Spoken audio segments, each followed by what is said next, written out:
प्राणी कल्याण अधिकारी की सतर्कता से मानकुर पुलिस थाने के हद में बड़े पैमाने पर महाराष्ट्र के बारामती के मुंबई लाकर बेचने का बड़े का मटन को किया पकड़कर पुलिस के हवाले।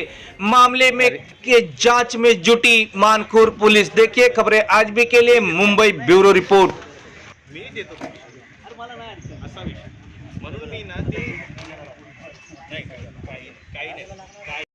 नमस्कार दोस्तों, आप देख रहे खबरें आज भी।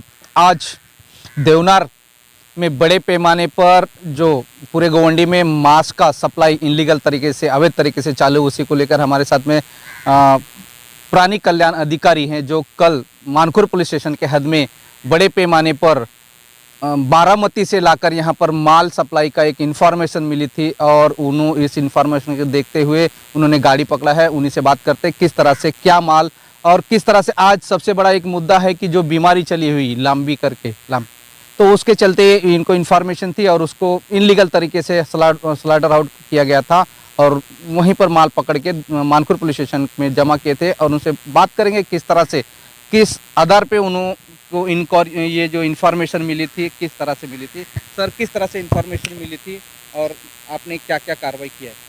नमस्कार, मैं प्राणी कल्याण अधिकारी आशीष कमलाकांत बारिक।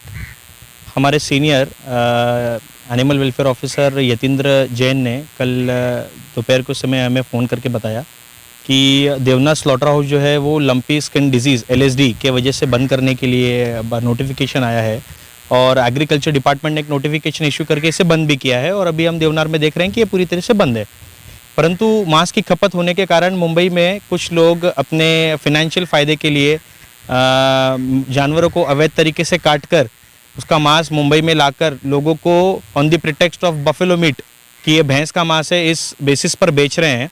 और इसी के इन्फॉर्मेशन उन्होंने दी कि ऐसी एक गाड़ी नंबर जो है, ये गाड़ी है, आप देख सकते हैं, तो ये गाड़ी के अंदर यहाँ से माल लाकर यहाँ पर रखा गया है और यहाँ से बेचेंगे। इसी बेसिस पर हमने मुंबई पुलिस कंट्रोल रूम को इन्फॉर्मेशन शेयर की। शेयर करने के बाद में मानकुर पुलिस स्टेशन से पुलिस ऑफिशियल्स आए और उन्होंने ये चीज़ वेरीफाई की। वेरीफाई करने के उपरांत वहाँ पर उनको ये गाड़ी मिलकर आई। फिर लाने के बाद में उन्होंने चेक किया तो उसमें वहाँ पर 2 आरोपी मिले, ड्राइवर और क्लीनर थे। उन्होंने बोला कि ये हमने ही लाया है और इस बेसिस पर पुलिस स्टेशन में महाराष्ट्र एनिमल प्रिजर्वेशन एक्ट के अंतर्गत में FIR लॉन्च किया है।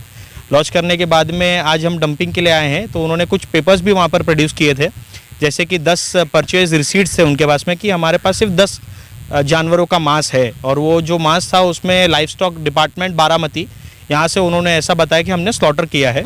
पर अभी जब हम यहाँ पर सैंपल्स लेने के लिए जब वेटनरी डॉक्टर्स ने पूरे गाड़ी की तहकीकात की तो उसमें पता चला कि टोटल 42 ऐसे जानवर के अवशेष, मतलब मुंडी, वो हमने वीडियोज़ में भी देखे होंगे आपने, तो वो यहाँ पर मिलकर आए हैं। तो ये निश्चित तौर पर ये एक कंफर्मेशन देता है ये जानवर लीगल स्लॉटर हाउस में न काट कर इन्हें किसी इलीगल स्लॉटर हाउस में काट कर इनका मांस यहाँ पर फ़रोख्त किया जा रहा था और ये लोगों की सेहत के साथ में खिलवाड़ है। सबसे पहली चीज़ कि लंपी स्किन डिजीज़ होने के बावजूद भी जानवरों की टेस्टिंग न किए बिना उनको काटना और उनका मांस फ़रोख्त करना सिर्फ कुछ फ़ायदे के लिए, तो ये लोगों की सेहत के साथ सीधे सीधे खिलवाड़ होते हुए दिख रहा है।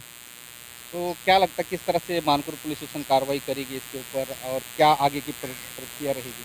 मुंबई पुलिस कंट्रोल रूम को कॉल देने के बाद में बहुत ही थोड़े समय में उन्होंने प्रॉम्प्ट एक्शन लिया और सीनियर PI महादेव कोली साहब ने, PI गावड़े साहब ने और API शेलार साहब ने, इन्होंने आकर हमें बहुत जल्दी वहाँ पर मदद दी। मदद देने के बाद में उन्होंने एक्शन प्रॉपर लिया है और आगे की तहकीकात जो है वो API शेलार साहब कर रहे हैं।